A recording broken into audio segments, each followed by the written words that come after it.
What's up, y'all? Sparty here. So for this video, what I want to do is I want to talk about the S20 FE after a couple days here. I've only had it for 2 days, and I want to talk about the overall feel that I'm getting from this phone right now. And this is something that's really interesting.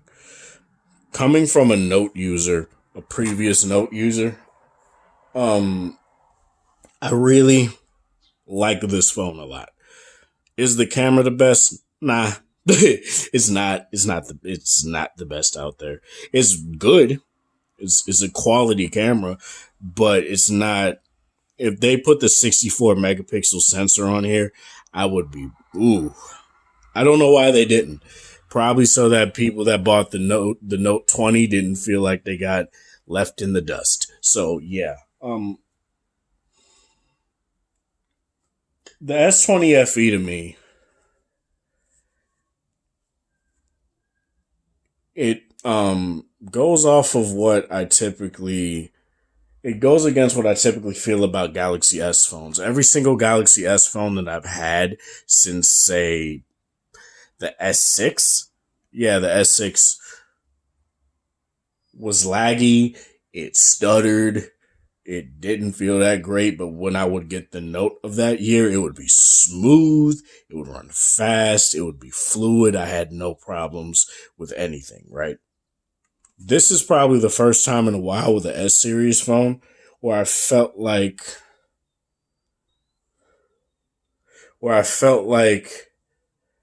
I don't need to go to the Note. And that kind of hurts. Because as you guys know, the Note 5 is still one of my favorite phones ever.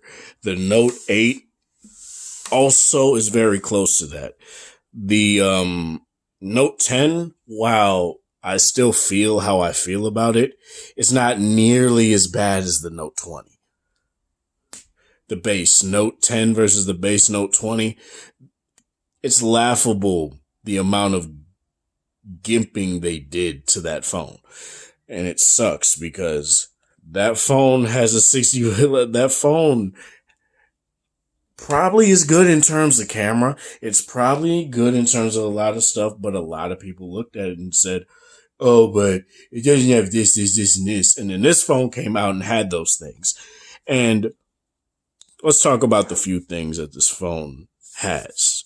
One, it has a polycarbonate back. For me personally, I really like that. But, oh my God, that looks really good. That looks really good. The G8. People sleep on the LG G8, man, but this is a really good phone when it comes to camera. Polycarbonate back. Let's talk about it. I dig it. I really do. I really feel they did a very good job at utilizing polycarbonate or plastic, if you want to be a simpleton, and not making it feel cheap, not making it feel like you bought a $200 phone, which technically this was $300 for me, but this is what, $700, $800 base, and this feels really quality, right? It doesn't feel as good as, say, the Nokia Lumia 1520. That is still a better feeling phone overall in terms of the back, but this is really nice. And the aluminum, I'm pretty sure this is aluminum rail is really nice too, so you still get that premium feel. The only thing I really don't like is this camera bulge. I'm really getting tired of this like stovetop look already. It has been like, what, 1 year? We need to stop this because it's getting to the point where I'm not even worried about. I would be so fine with not having a case on this phone if this camera bulge wasn't this fucking big. It doesn't make sense because, okay, look at the V60's camera bulge. It's there, but you do this side profile right here, and it's not bad. You do a side profile on here, the phone wobbles, and that's not great. So I'm going to have to get a case with this, and like I'll show you on the V60, there's no wobble at all on any corner. It's flush for the most part. Now, it's not nearly as flush as, say, the V4, the V50, or the G8. The G8 also has a flush camera on the back too, but I wish Samsung would do that. You could have an ultra advanced camera and have a flush camera. Another thing that is kind of like irking me about this phone so far is battery life. It's good.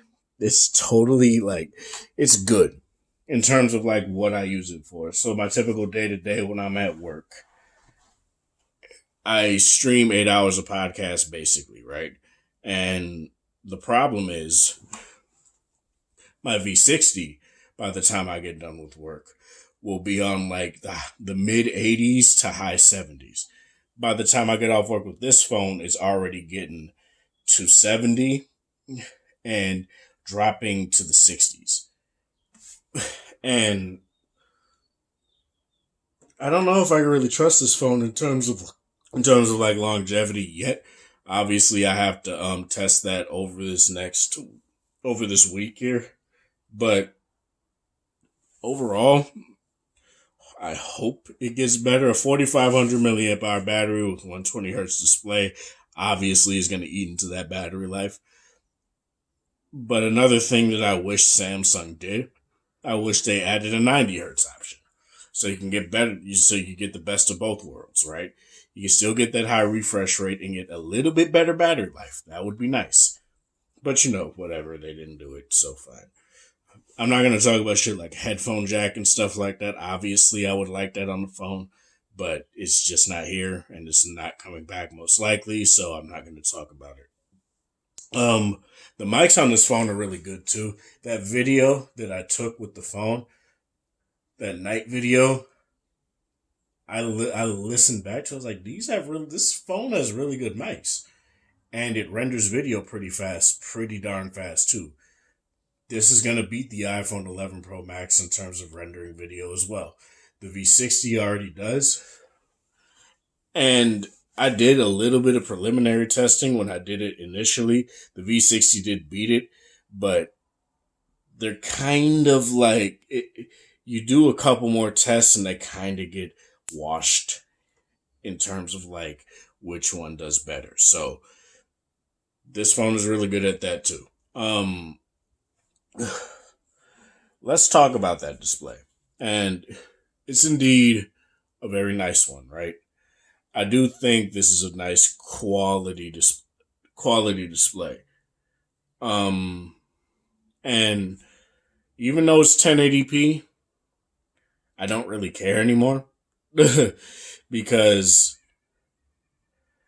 you can say, oh, it doesn't have Quad HD, and you are using a Note 20 Ultra and you're using it at 120 hertz. Guess what? You're basically using a phone with a 1080p display just at 120 hertz. So the Quad HD doesn't really matter in that case. Unless you're on a OnePlus phone where you actually get that, you actually get that stuff. You actually get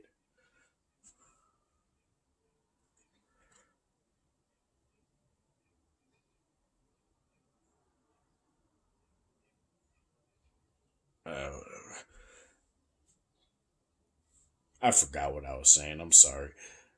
But in terms of like the high refresh rate in the display, it's still a very quality display. In terms of brightness, it does get fairly bright. I do still feel like the V60 is brighter.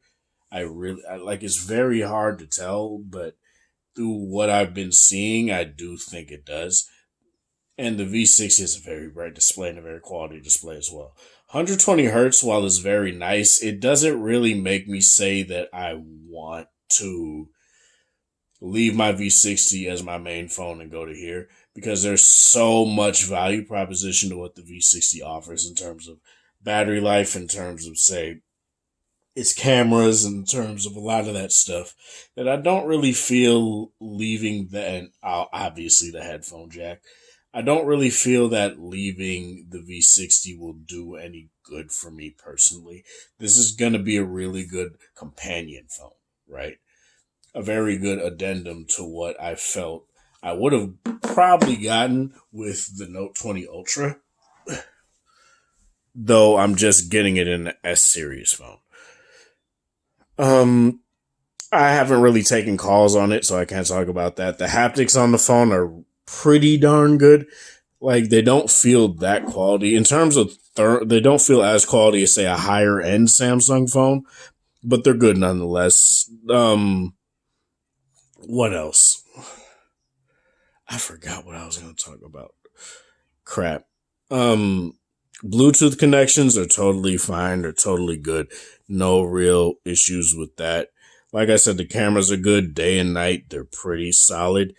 It does still have the typical Samsung issues that I have with Samsung phones, like oversaturation and overexposure. And I really don't like the fact that you swipe on the screen, on the viewfinder rather, and that changes the mode. That's kind of stupid because let me show you why. Say you want to just do your exposure, right? Look at that. You gotta be very pinpoint accurate with how you do that. Where say on the V60, where you at? On the V60, I mean, you still do it on here as well. I never noticed that, but I never had that issue on the V60 because look at that.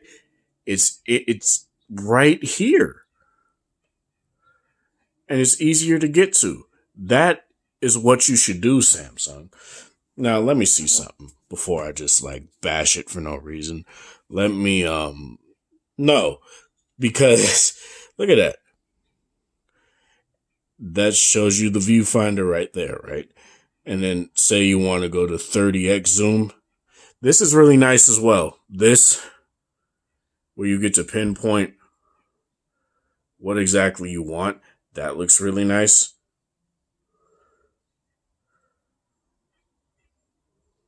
What the hell? Oh, okay. But overall, it's like, yeah, the phone is very nice. I hope battery life gets better overall. Again, it's only been like 3 days and hasn't really been a week yet, but we'll see. This is part of the thing guys watching next to support it. You guys have a wonderful Monday, whatever time of day it is in your area. Have a good one.